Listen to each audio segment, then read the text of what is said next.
Hello everyone, welcome back to my channel. कैसे हैं आप सभी? उम्मीद करता हूं आप लोग बढ़िया होंगे, अपना ध्यान रख रहे होंगे और ऐसे ही टेक्नोलॉजी को एक्सप्लोर कर रहे होंगे। तो आज हम लोग बेसिकली ऑलरेडी हमने डीएसए जो कोर्स था वो लॉन्च कर दिया है और आज का जो हमारा पहला क्लास है, ठीक है, तो वो हम लोग क्या करेंगे, ए टू जेड डिस्कस करेंगे कि डीएसए होता क्या है, कंपनी क्यों पूछती है डीएसए, डीएसए क्यों इंपॉर्टेंट है, क्यों पढ़ना चाहिए कंपनी के बिहाफ पे, प्लेसमेंट के बिहाफ पे। ये सारी चीज हम लोग क्या करने वाले हैं, आज डिस्कस करने वाले हैं। तो अगर बात करें तो डीएसए, ठीक है, सबसे पहले हम लोग डीएसए होता क्या है, सबसे पहले तो यही जानना पड़ेगा, है ना। तो अगर डीएसए की बात करें तो डेटा स्ट्रक्चर एंड एल्गोरिथम, है ना, structure data structure and algorithm, right. अब आप लोग कहो क्या कि डेटा स्ट्रक्चर होता क्या है, डेटा स्ट्रक्चर का मतलब क्या होता है। अब जैसे एग्जांपल लेता हूं, वैसे मान लीजिए ढेर सारे लार्ज कलेक्शन ऑफ डेटा है ना, लार्ज कलेक्शन ऑफ डेटा। अब जैसे कंपनी है, लाइक एग्जांपल मैं लेता हूं, अगर आपको ये चीज समझ में ज्यादा आएगी। जैसे मैं कंपनी का एक एग्जांपल लेता हूं, ठीक है, टेक कंपनी का मैं एग्जांपल लेता हूं आपके सामने। चलिए गूगल का एग्जांपल ले लेता हूं मैं, ठीक है, गूगल का मैं एग्जांपल ले लिया। अब यहाँ पे देखिए गूगल जो है, ठीक है, गूगल के पास ढेर सारे डेटा, मल्टीपल डेटा है इनके पास। अब इस मल्टीपल डेटा को स्ट्रक्चर्ड फॉर्म में भी तो रखना पड़ेगा। क्यों रखना पड़ेगा स्ट्रक्चर फॉर्म में? क्योंकि हम अगर मल्टीपल डेटा को स्ट्रक्चर फॉर्म में नहीं रखेंगे तो होगा क्या, इससे हमें डेटा फाइंड करने में क्या होगी, डिफिकल्टीज आएंगी। तो जो बड़ी बड़ी टेक कंपनियां होती हैं वो डेटा क्या करती हैं, स्ट्रक्चर्ड फॉर्म में रखती हैं, मल्टीपल, क्योंकि इनके पास मल्टीपल डेटा है ना, क्योंकि इनके पास मल्टीपल डेटा है, इसीलिए इनकी जिम्मेदारी बन जाती है कि डेटा को क्या करना है, स्ट्रक्चर्ड फॉर्म में रखना है। किस फॉर्म में रखना है? स्ट्रक्चर्ड फॉर्म में रखना है, ताकि हम जल्दी को डेटा को जल्दी से एक्सेस कर पाएं और जल्दी से मैं रिट्रीव भी कर पाऊं, राइट। इसीलिए यहाँ पे जो बड़ी बड़ी टेक कंपनीज होती, चाहे किसी भी कंपनी का बात करें, डेटा की बात करें, तो वहां पे क्या होता है, डेटा बहुत बड़ा क्रूशियल रोल प्ले करता है, हर एक कंपनी के लिए भी और हर एक ऑर्गेनाइजेशन के लिए भी वहां पे इंपॉर्टेंट रोल प्ले करता है। तो उसीलिए यानी कि डेटा को हमें स्ट्रक्चर फॉर्म में रखना है। डेटा को हमें किस फॉर्म में रखना है बच्चों? स्ट्रक्चर्ड फॉर्म में डेटा को हमें रखना है। अब यहां पे बात करते हैं एल्गोरिदम। तो एल्गोरिदम क्या है? स्टेप्स है। एल्गोरिदम क्या है दोस्तों?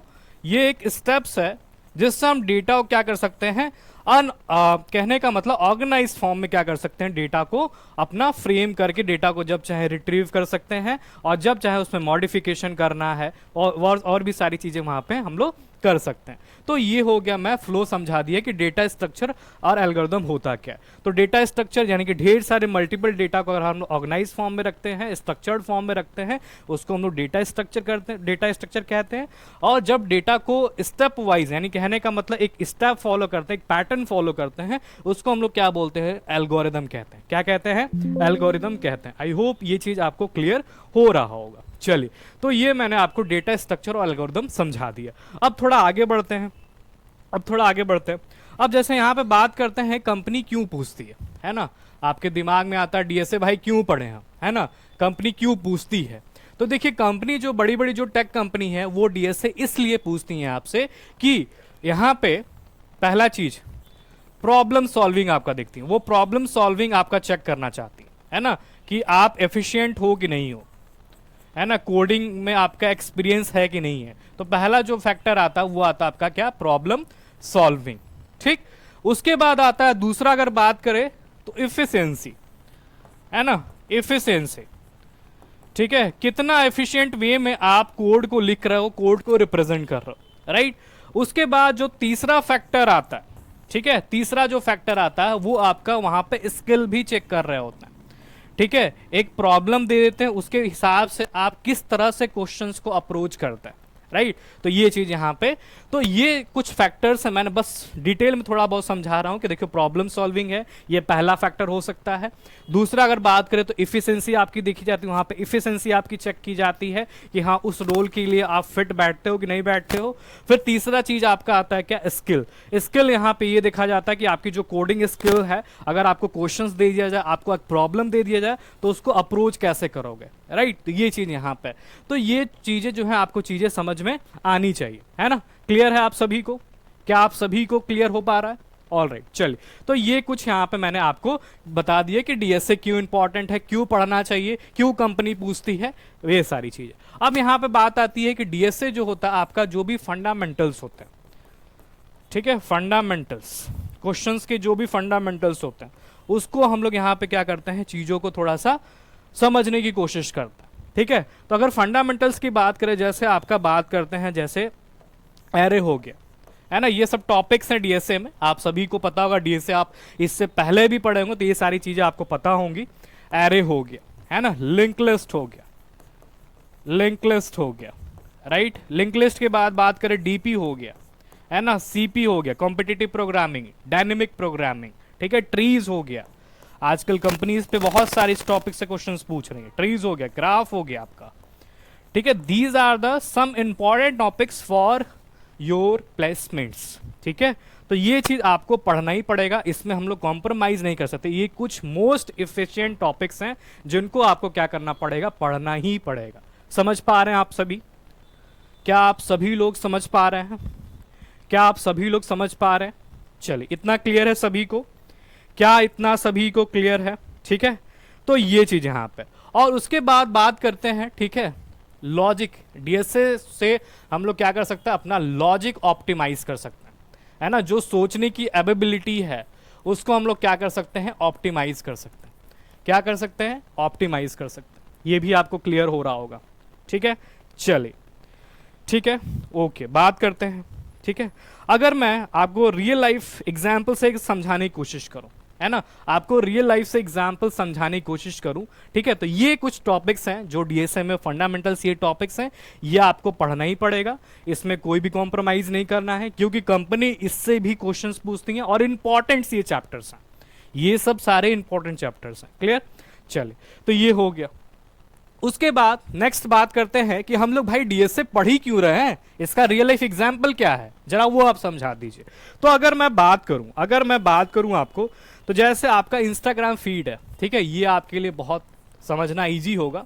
जैसे इंस्टाग्राम फीड होता है ना, हम लोग इंस्टाग्राम को यूज करते हैं, रील को स्क्रॉल करते हैं, है ना, तो ये चीज पता है।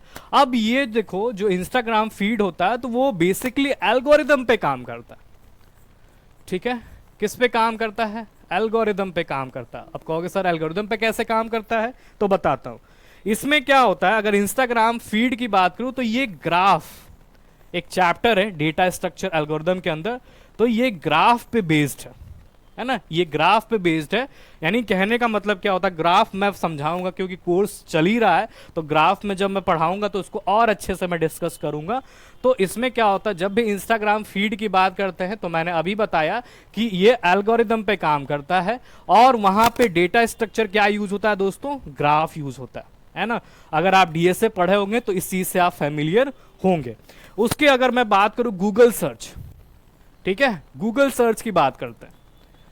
गूगल सर्च की अगर मैं बात करूं, तो यहां पे गूगल सर्च की बात करूं, तो जैसे मान लो कि हम लोग गूगल क्रोम पे रहते हैं, कुछ भी सर्च कर रहे होते हैं, तो उसको वहां पे भी आपका एल्गोरिदम काम कर रहा होता है, वहां पे भी एल्गोरिदम काम कर रहा होता है, और वहां पे आपका ट्रीज और हैशिंग, ठीक है, ट्रीज एंड हैशिंग, ये दो डेटा स्ट्रक्चर क्या कर रहे होते हैं, वहां पे काम कर रहे होते हैं।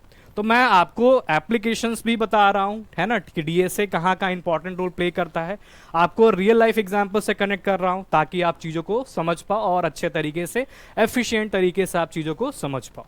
ओके, देन आगे फर्दर बात करते हैं, ठीक है। अब जैसे व्हाट्सएप मैसेज है ना, व्हाट्सएप मैसेज है आपका, तो ये भी आपका एल्गोरिदम पे ही काम करता है।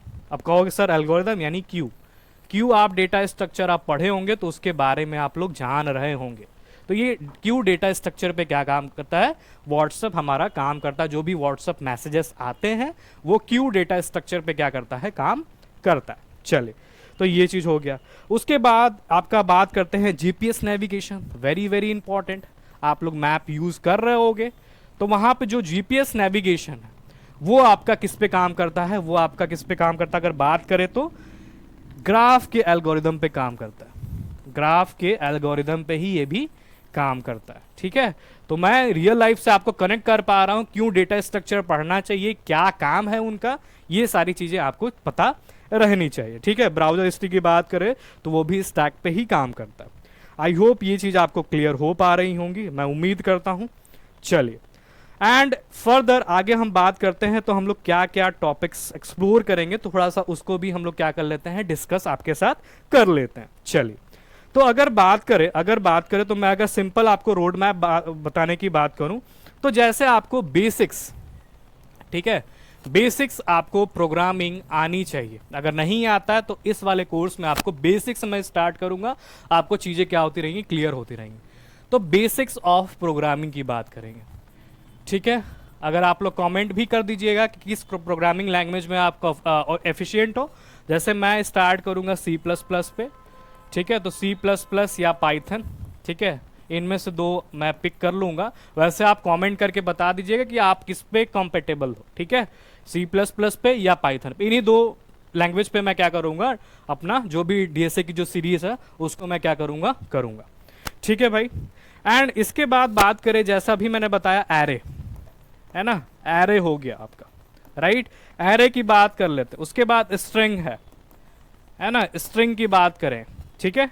उसके बाद recursion, very very important topics, very very important, ठीक है, रिकर्जन हो गया, है ना। उसके बाद बात करें लिंक लिस्ट अभी थोड़ी देर पहले आपको बताया, लिंक लिस्ट हो गया, है ना।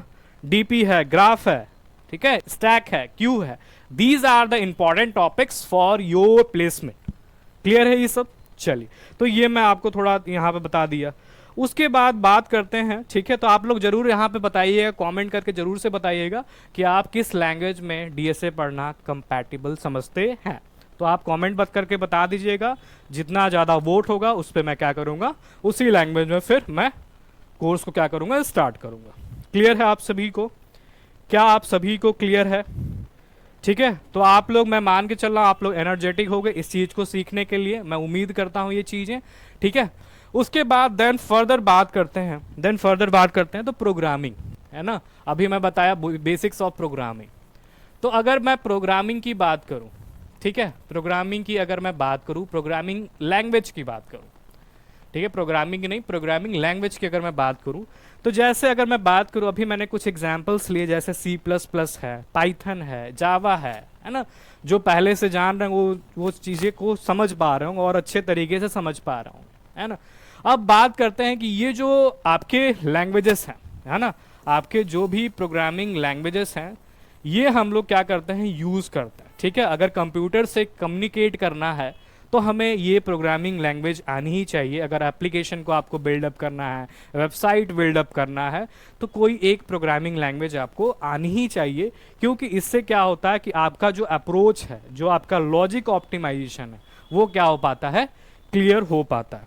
चलिए, तो ये चीज़ यहाँ पे अगर मैं बात करूँ यहाँ पे, ठीक है, प्रोग्रामिंग अगर लैंग्वेज की बात करूँ, तो यहाँ पे अभी मैंने बताया कि यहाँ पे ये जो होता है एक बेसिकली ये सोर्स कोड की तरह एक्ट करता है, ठीक है। किसकी तरह एक्ट करता है? जो हमारा प्रोग्रामिंग लैंग्वेज है, जो भी हमारा लैंग्वेज का स्क्रिप्ट है, लैंग्वेज का जो भी सिंटैक्स है, तो इसको हम लोग बेसिकली क्या कहते हैं, सोर्स कोड कहते हैं। अब ये सोर्स कोड क्या होता है कि बेसिकली क्या होता है कि होता क्या है, क्योंकि कंप्यूटर को क्या समझ में आती है, बाइनरी नंबर समझ में आती है, बाइनरी लैंग्वेज समझ में आती है, उसी को हम लोग मशीन लैंग्वेज भी कहते हैं। तो क्योंकि हमें 0-1 तो समझ में नहीं आता, यूज़र को 0-1 समझ आता नहीं है, तो वो भाई कम्युनिकेट कैसे करेगा? तो कम्युनिकेट आपको प्रोग्रामिंग को एक लैंग्वेज को पिक करना होगा। अब वहाँ पर होता क्या है कि जैसे आपने सुना होगा कंपाइलर का नाम, ठीक है, और इंटरप्रेटर का नाम, ठीक है। These are the basic terms, ये चीज़ आपको पता होनी चाहिए। जो कंपाइलर होता है वो होता है क्या, आपका कोड को, यानी कि एक ट्रांसलेटर होते हैं। ये दोनों अभी मैंने बताया, कंपाइलर और इंटरप्रेटर, ये दोनों ही ट्रांसलेटर है। अब ये करते क्या है, ट्रांसलेटर का मतलब क्या होता है? जैसे अगर मैं एग्जाम्पल आपको लूँ, जैसे मान लीजिए प्रधानमंत्री मोदी जी हैं और मान लीजिए इटली की मेलोनी जी हैं, ठीक है। उन्हें आपस में क्या करना है, कम्युनिकेट करना है, क्योंकि इटालियन उनको आती है, ठीक है। हमारे जो मेलोनी जी हैं उनको इटालियन आती है, और हमारे प्राइम मिनिस्टर मोदी जी को हिंदी आती है। उनको आपस में क्या करना है, कम्युनिकेट करना है। क्योंकि देखिए यहाँ पे बैरियर का काम करता है भाई, कम्युनिकेशन बैरियर आप लोग पढ़े होंगे, तो वहाँ पे बैरियर का भी काम करता है। तो वहाँ पे होता क्या है कि जो ट्रांसलेटर होते हैं, ठीक है, जो क्या होते हैं, ट्रांसलेटर होते हैं। वहां पे क्या करते हैं कि वहां पे एक मीडियम का काम करते हैं। जैसे मोदी जी अगर मान ली हिंदी में कम्युनिकेट कर रहे हैं, तो उनकी जो बातें हैं वहां पे जो ट्रांसलेटर है वो इटालियन में कन्वर्ट करेगा, जिससे मेलोनी जी क्या हो जाएंगी, समझ जाएंगी। और फिर मेलोनी को अगर मेलोनी जी को मान लो आप कम्युनिकेट करना है तो वो इटालियन में करेंगे, वहां पे एक ट्रांसलेटर बैठा होता है और वहां पे क्या करता होता है कि जो ट्रांसलेटर उसको हिंदी में कन्वर्ट करेगा और मोदी जी को वहां पे अंडरस्टैंड होगा। ठीक वैसा ही कंप्यूटर के दुनिया में भी, क्योंकि कंप्यूटर को हमने अभी बताया कि उनको समझ में आती है क्या, बाइनरी लैंग्वेज। क्या समझ में आती है, बाइनरी लैंग्वेज। और इसी को हम लोग मशीन लैंग्वेज भी कहते हैं। इसी को हम लोग क्या कहते हैं, मशीन लैंग्वेज भी कहते हैं। तो होता क्या है कि जो ये इंटरप्रेटर होते हैं, चाहे कंपाइलर होते हैं, ये दोनों जो ट्रांसलेटर होते हैं, वो क्या करते हैं कि आपका जो भी है ना हाई लेवल लैंग्वेज है, ठीक है, हाई लेवल लैंग्वेज है, या इसी को हम लोग प्रोग्रामिंग लैंग्वेज भी कहते हैं, हाई लेवल लैंग्वेज को कन्वर्ट करते हैं ये बाइनरी लैंग्वेज में, है ना, या आप कह सकते हो मशीन लैंग्वेज में। ठीक है, ये काम करते हैं। क्लियर है, आप सभी को समझ में आ रहा है। तो इंटरप्रेटर जो कंपाइलर है, बस काम इनका इतना ही है, एज ये ट्रांसलेटर काम करते हैं। ये होता क्या है, हाई लेवल लैंग्वेज से आपको बाइनरी लैंग्वेज में कन्वर्ट कर देंगे, यानी कि जो मशीन को समझ में आती, जो कंप्यूटर को समझ में आती, उसमें वो कन्वर्ट कर देंगे और उससे हम लोग क्या कर लेंगे, आपस में कम्युनिकेट कर लेंगे। राइट, इतना चीज़ें आपको क्लियर हो पा रही हैं, क्लियर है सभी को, अंडरस्टैंडिंग हो पा रही है अच्छे से। चलिए, मैं यहाँ पे एग्जाम्पल को रियल लाइफ से आपको कनेक्ट करूंगा, तो और सो दैट आपको चीज़ें क्या हो पाए, अच्छे से समझ आ पाए। ठीक है, क्या आप सभी को समझ में आ रहा है? और ये भी आप लोग कमेंट कर देना कि जितने लोग डीएसए के बारे में जानते हैं, जिनको डीएसए के बारे में थोड़ी अंडरस्टैंडिंग है, तो वो भी अपना कमेंट कर देंगे। लेकिन मैं यहाँ पे मेरा मोटिव ये है कि जो बिगनर हैं, जो अभी अभी कॉलेज से कह रहा हूँ, जो अभी भी स्कूल से क्या हुए हैं, पास आउट हुए हैं, उनके लिए यहाँ पे मैं कोर्स बिल्डअप कर रहा हूँ, बिगनिंग से, स्टार्ट से, और हम लोग एडवांस की तरफ जाएंगे और क्वेश्चंस को सॉल्व करते हुए जाएंगे। जो भी कंपनी में क्वेश्चंस प्रीवियस ईयर पूछे हैं वो सारी चीज़ें, यानी कहने का मतलब कि हम लोग डीएसए के कॉन्सेप्ट तो सीखेंगे ही सीखेंगे। डीएसए के जो कॉन्सेप्ट है वो हम लोग क्या करेंगे, सीखेंगे ही सीखेंगे, प्लस हम लोग क्या करेंगे, क्वेश्चंस जो इंटरव्यू क्वेश्चंस हैं उनको भी हम लोग क्या करेंगे, अच्छे से सॉल्व करेंगे, कैसे अप्रोच लगा सकते हैं, ये सारी चीज़ें हम लोग क्या करेंगे, डिस्कस करेंगे। तो मेरा मोटिव ये है कि हम लोग डीएसए और साथ में क्वेश्चंस करेंगे, और अच्छे लेवल क्वेश्चंस करेंगे जो कंपनी में, जैसे माइक्रोसॉफ्ट है, जैसे गूगल है, एडोबी है ना, जो बड़ी बड़ी जो टेक कंपनीज हैं जो पूछी हुई हैं, तो वो सारी चीज़ें हम लोग क्या करेंगे, डिस्कस करेंगे, जिसके आपको जो प्लेसमेंट में है ना, आपको वहाँ पे दिक्कत ना आ पाए। क्लियर है आप सभी को? क्या आप सभी को क्लियर है इतना चीज़ें, है ना? तो मैं बिगनिंग से स्टार्ट करूंगा, है ना, बेसिक से स्टार्ट करूंगा। आज तो पहली क्लास थी, आपको थोड़ी बहुत चीज़ें समझ में आई होंगी। तो अगर मैं एक चीज़ आपसे और भी क्वेश्चंस लास्ट में बताते बताते जा रहा हूं कि आप किस में कंपैटिबल हैं, कि आपको पाइथन में लैंग्वेज में कंटिन्यू करूं, या आप बताते हैं सीपीपी में कंटिन्यू करूं, जिसमें ज़्यादा वोट रहेगा उसमें क्या करूँगा, कंटिन्यू करूँगा डीएसए सीरीज़ को। क्लियर है? तो ये भी आप लोग बताते चलिएगा। ओके, तो ये हमने आज के क्लास में ये चीज़ डिस्कस किया। आई होप आपको चीज़ें समझ में आ रही होंगी, है ना? तो ये चीज़ें आपको समझ में आ रही होंगी। चलिए, तो मैं यहाँ पे मेरा मोटिव ये है कि देखिए, मैं थ्योरी पे पढ़ाऊंगा ज़्यादा नहीं, थ्योरी पे ज़्यादा फोकस नहीं करूँगा, आपको प्रैक्टिकल चीज़ सिखाऊंगा, इंडस्ट्री बेस्ड चीज़ें सिखाऊंगा, जो इंडस्ट्री के पॉइंट ऑफ व्यू से क्या है इंपॉर्टेंट है, इंडस्ट्री के जो बड़ी बड़ी जो टेक कंपनीज होती हैं वो कैसे अप्रोच करती हैं, है ना, कैंडिडेट को कैसे अप्रोच करती हैं, ये सारी चीज़ें मैं क्या करूँगा, आपके साथ डिस्कस करूँगा। क्लियर है आप सभी को? क्या आप सभी क्लियर है? ये उनके लिए भी फ़ायदेमंद है जो अभी कॉलेज में फर्स्ट ईयर है, या जिनका कॉलेज में सेकेंड ईयर है, या जिनके फाइनल ईयर है, उनको भी वहाँ पे बहुत अच्छे से ये सीरीज़ काफ़ी हेल्पफुल रहने वाली है। ठीक है, चलिए, तो ये मेरा मोटिव था। ठीक है, तो पहली क्लास में आपको चीज़ें थोड़ी बहुत समझ में आई होंगी, और ऐसे ही आगे की जो क्लास है हम लोग क्या करेंगे, कंटिन्यू करेंगे। क्लियर है आप सभी को? क्या आप सभी को क्लियर है ना? और अपना जरूर से अपना फीडबैक, है ना, कमेंट में कर दीजिएगा। और फिर मैं आपको अगेन रिमाइंड दिला रहा हूँ कि आपको वहाँ पे बता दीजिए कि आप सीपीपी में कंपैटिबल है ना, या पाइथन में आप कंपैटिबल है। ठीक है, तो वो भी चीज़ आपको क्या करिएगा, बताते चलिएगा। क्लियर है आप सभी को? क्या आप सभी को क्लियर है? क्या आप सभी को क्लियर है? तो उम्मीद करता हूँ ये चीज़ें आपको पसंद आई होंगी, पहली क्लास अच्छी लगी होगी। तो एक बार ज़रूर से आप फीडबैक कर दीजिएगा, हाँ सर क्लास बहुत अच्छी थी, फीडबैक ज़रूर से दे दीजिए। इससे मेरा क्या होता है, मोटिवेशन बढ़ता है कि हाँ और भी चीज़ें करना चाहिए, और भी चीज़ें अच्छी चीज़ें वहाँ पे लोगों को वहाँ पे देनी चाहिए। ठीक है, तो एक बार ज़रूर से कमेंट कर दीजिएगा और ज़्यादा से ज़्यादा इसको शेयर कर दीजिएगा ताकि बहुत लोगों तक पहुँचे। ठीक है, सो दैट उनका भी क्या हो सके, एक तरह से वहाँ पे बेनिफिट मिल सके। क्लियर है? आप लोग समझ पा रहे होंगे ये चीज़ें। ठीक है, तो एक बार ज़रूर से शेयर कर दीजिएगा, पहली क्लास को ज़रूर से शेयर कर दीजिएगा कि और भी स्टूडेंट आएँ और इसका बेनिफिट ले सके।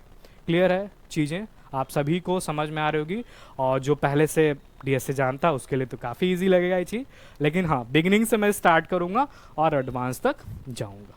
क्लियर है आप सभी को? क्लियर है?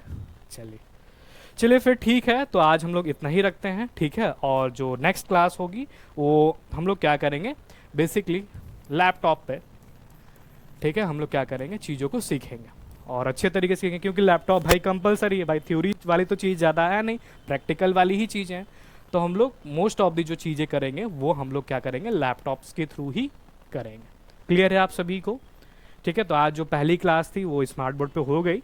ठीक है, लेकिन जो नेक्स्ट क्लास होगी वो बेसिकली हम लोग क्या करेंगे, लैपटॉप के थ्रू अपना जो है कोर्स को कंटिन्यू करेंगे।